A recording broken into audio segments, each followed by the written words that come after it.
Historia de los patriarcas y profetas, escrito por Elena Harmon de White, capítulo 45, segunda parte. Poco después de la caída de Jericó, Josué decidió atacar a Jai, ciudad pequeña y situada entre las hondanadas a pocos kilómetros al oeste del Valle del Jordán. Los espías que se enviaron a este sitio trajeron el informe de que los habitantes eran pocos y que bastaría una pequeña cantidad de hombres para conquistarla. La gran victoria que Dios había ganado por ellos había llenado de confianza a los israelitas, por el hecho de que les había prometido la tierra de Canaán. Se sentían seguros y perdieron de vista que solo la divina ayuda podría darles éxito. Aún Josué hizo planes para la conquista de Jai sin pedir el consejo de Dios. Los israelitas habían comenzado a ensalzar su propia fuerza y a mirar despectivamente a sus enemigos. Esperaban obtener la victoria con facilidad y creyeron que bastaría 3.000 hombres para tomar el lugar. Estos se precipitaron al ataque sin tener la seguridad de que Dios estaría con ellos. Avanzaron hasta muy cerca de las puertas de la ciudad, tan solo para encontrarse con la más resuelta resistencia. Dominados por el pánico que les infundieron el crecido número y la preparación esmerada de sus enemigos, huyeron confusamente por la escarpada bajada. Los cananeos los persiguieron vivamente, y los persiguieron desde la puerta, y los derrotaron en la bajada. Aunque la pérdida fue pequeña en cuanto al número de hombres, pues solo 36 hombres perecieron, la derrota descorazonó a toda la congregación, por lo cual el corazón del pueblo desfalleció y se volvió como agua. Era la primera vez que se habían encontrado con los cananeos en batalla campal y se habían huido ante los defensores de esa ciudad pequeña. ¿Cuál sería el resultado de las grandes batallas que les esperaban? Josué consideró su fracaso como una expresión del desagrado de Dios y con angustia y aprensión rompió sus vestidos y se postró en tierra sobre su rostro delante del arca de Jehová hasta caer la tarde, junto con los ancianos de Israel, y se echaron polvo sobre sus cabezas. «¡Ah, Señor Jehová!», exclamaba. «¿Por qué hiciste pasar a este pueblo el Jordán para entregarnos en manos de los amorreos y que nos destruyan? ¡Ah, Señor! ¿Qué diré ahora que Israel le ha vuelto la espalda a sus enemigos? Porque los cananeos y todos los habitantes de la tierra se enterarán, nos rodearán y borrarán nuestro nombre de encima de la tierra. ¿Qué harás tú entonces por tu gran nombre?». La contestación que recibió de Jehová fue: «Levántate. ¿Por qué te postras así sobre tu rostro? Israel ha quebrantado mi pacto que yo les había mandado». El momento requería medidas rápidas y resueltas, y no desesperación y lamentos. Había un pecado secreto en el campamento, y era preciso buscarlo y eliminarlo antes que la presencia y la bendición del Señor pudieran acompañar a su pueblo. «No estaré más con vosotros si no hacéis desaparecer el anatema de en medio de vosotros». Uno de los designados para ejecutar los juicios de Dios había desobedecido su mandamiento, y toda la nación era responsable de la culpa del transgresor. «Pues aún han tomado algo del anatema y hasta lo han robado, han mentido». Se le indicó a Josué cómo había de descubrir y castigar al criminal. Este se había de determinar por medio de la suerte. No se indicó directamente al pecador, sino que el asunto permaneció en duda por algún tiempo, a fin de que el pueblo se percatase de su responsabilidad por los pecados que existían en su medio, y se sintiese inducido a escudriñar sus corazones y a humillarse delante de Dios. Temprano por la mañana Josué reunió al pueblo, por sus tribus y comenzó la solemne e impresionante ceremonia. Paso a paso proseguía la investigación. La temible prueba se estrechaba cada vez más. Primero la tribu, luego la familia, después la casa y por fin se consideró al hombre. Y Acán, hijo de Carmí, de la tribu de Judá, fue señalado por el dedo de Dios como perturbador de Israel. Para establecer su culpabilidad en forma indisputable, que no dejara motivo alguno para pensar que se le había condenado injustamente, Josué exhortó solamente a Acán para que reconociera la verdad. El miserable culpable hizo una confesión completa de su falta. Verdaderamente yo he pecado contra Jehová, el Dios de Israel. Vi entre los despojos un manto babilónico muy bueno, 200 siclos de plata y un lingote de oro de 50 siclos de peso, lo cual codicié y tomé. Ahora está escondido bajo tierra en medio de mi tienda, y el dinero está debajo. Se enviaron enseguida a su tienda mensajeros que cavaron la tierra en el sitio indicado, y en efecto, todo estaba escondido en su tienda y el dinero debajo. Lo tomaron de la tienda y lo llevaron ante Josué, y todos los hijos de Israel lo pusieron delante de Jehová. La sentencia fue pronunciada y ejecutada inmediatamente. ¿Por qué nos has turbado?, dijo Josué. Que Jehová te turbe en este día.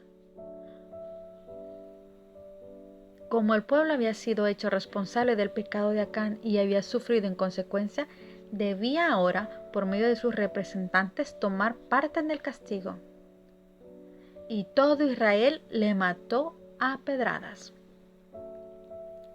Después se levantó sobre él un enorme montón de piedras, como testimonio del pecado y su castigo. Por esto fue llamado aquel lugar el Valle de Acor, que quiere decir turbación. En el libro de las Crónicas se sentó así su recuerdo. Acán, el perturbador de Israel. Primera de Crónicas 2:7. Acán cometió su pecado en desafío de las advertencias más directas y solemnes y de las manifestaciones más poderosas de la omnipotencia de Dios. Se había proclamado a todo Israel: guardaos vosotros del anatema, porque no hagáis anatema en el campo de Israel. Se le dio este mandamiento inmediatamente después del milagroso cruce del Jordán, después que el pacto de Dios fuera reconocido mediante la circuncisión del pueblo, y después que se observara la Pascua y apareciera el ángel del pacto. El capitán de la hueste del Señor se había producido luego de la caída de Jericó, evidencia de la destrucción que sobrevendrá infaliblemente a todos los transgresores de la ley de Dios. El hecho de que el poder divino era lo único que había dado la victoria a Israel y éste no había alcanzado, por lo tanto, la posesión de Jericó por sus propias fuerzas, daba un peso solemne al mandamiento que prohibía tomar despojos. Por el poder de su palabra, Dios había derrocado esta fortaleza. La conquista era suya y únicamente a él debía dedicarse la ciudad con todo lo que contenía. Entre los millones de Israel solo hubo un hombre que, en aquella hora solemne de triunfo y castigo, se atrevió a violar el mandamiento de Dios. La vista de aquel costoso manto babilónico despertó la codicia de Acán, y aún frente a la muerte que por su causa arrastraba, lo llamó manto babilónico muy bueno. Un pecado le había llevado a cometer otro, y se adueñó del oro y la plata dedicados al tesoro del Señor. Le robó a Dios parte de las primicias de la tierra de Canaán. El pecado mortal que condujo a Acán a la ruina tuvo su origen en la codicia, que es, entre todos los pecados, el más común y el que se considera con más liviandad. Mientras que otros pecados se averiguan y se castigan, ¿cuán raro es que se censure siquiera la violación del 10º mandamiento? La historia de Acán nos enseña la enormidad de ese pecado y cuáles son sus terribles consecuencias. La codicia es un mal que se desarrolla gradualmente. Acán albergó avaricia en su corazón hasta que ella se hizo un hábito en él y ató con cadenas casi imposibles de romper. Aunque fomentaba este mal, le habría horrorizado el pensamiento de que pudiera acarrear un desastre para Israel. Pero el pecado embotó su percepción y cuando le sobrevino la tentación cayó fácilmente. ¿No se cometen aún hoy pecados semejantes a ese? Y frente a advertencias tan solemnes y explícitas como las dirigidas a los israelitas, se nos prohíbe tan expresamente albergar la codicia como se lo prohibió a Acán que tomara despojos en Jericó. Dios declara que la codicia o avaricia es idolatría. Se nos amonesta: no podéis servir a Dios y a las riquezas. Mirad y guardaos de toda avaricia, ni aun se nombre entre vosotros. Colosenses 3:5, Mateo 6:24, Lucas 12:15 y Efesios 5:3. Tenemos ante nosotros la terrible suerte que corrieron Acán, Judas, Ananías y Zafira. Y aún antes de estos casos tenemos el de Lucifer, aquel hijo de la mañana que, codiciando una posición más elevada, perdió para siempre el resplandor y la felicidad del cielo. Y no obstante, a pesar de todas estas advertencias, la codicia reina por todas partes. Por todo el hogar se ve su viscosa huella, crea descontento y disensión en las familias, despierta en los pobres envidia y odio contra los ricos, e induce a estos a tratar cruelmente a los pobres. Es un mal que existe no solo en las esferas seglares del mundo, sino también en la iglesia. Cuán común es encontrar entre sus miembros egoísmo, avaricia, ambición, descuido de la caridad y retención de los diezmos y las primicias. Entre los miembros de la iglesia se gozan del respeto y la consideración de los demás. Desgraciadamente, muchos Acanes, más de un hombre, asiste ostentosamente al culto y se sienta a la mesa del Señor, mientras que entre sus bienes se ocultan ganancias ilícitas, cosas que Dios maldijo a cambio de un buen manto babilónico. Muchos sacrifican la aprobación de la conciencia y su esperanza del cielo. Muchos cambian su integridad y su capacidad para ser útiles por un saco de monedas de plata. Los clamores de los pobres que sufren son desoídos. Se le ponen obstáculos a la luz del Evangelio. Existen prácticas que provocan el desprecio de los mundanos y desmienten la profesión cristiana. Y sin embargo, el codicioso continúa amontonando tesoros. ¿Robará el hombre a Dios? Pues vosotros me habéis robado. Malaquías 3:8, dice el Señor. El pecado de Acán atrajo el desastre sobre toda la nación. Por el pecado de un hombre, el desagrado de Dios descansará sobre toda su iglesia hasta que la transgresión sea buscada, descubierta y eliminada. La influencia que más ha de temer la iglesia no es la de aquellos que se le oponen abiertamente, ni la de los incrédulos y blasfemadores, sino la de los cristianos profesos e inconsecuentes. Estos son los que impiden que bajen las bendiciones de Dios de Israel y acarreen debilidad entre su pueblo. Cuando la iglesia se encuentra en dificultades, cuando existe frialdad y decadencia espiritual y se da lugar a que triunfen los enemigos de Dios, tratan entonces sus miembros de averiguar si hay o no un Acán en el campamento, en vez de cruzarse de brazos y lamentarse su triste situación. Con humillación y con escudriñamiento de corazón, procure cada uno descubrir los pecados ocultos que vedan la presencia de Dios. Acán reconoció su culpabilidad, pero lo hizo cuando ya era muy tarde para que su confesión le beneficiara.